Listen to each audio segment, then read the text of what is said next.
की ओढ़ी के चुनरी बन के तू सुनरी सबके साल ओढ़ के केहू चुनरी ओढ़ के केहू साड़ी के पल्लू ओढ़ के बैठल बा तो रउआ लोग खातिर हां रउआ लोग के ओढ़ लेवे के बा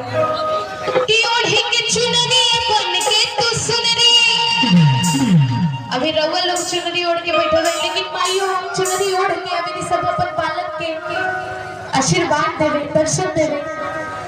आदे ओढ़ी के चुनरी बन के तू सुनरी आदे बालक के अपन तू माई होतनी जय तू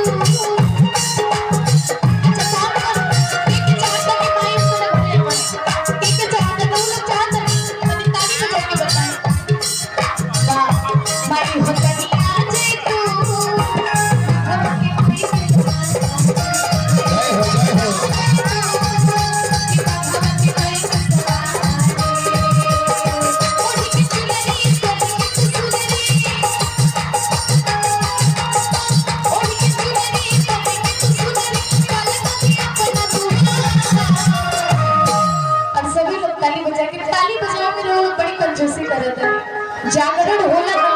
कहल चला कि चुपचाप बैठला से कुछ ना होई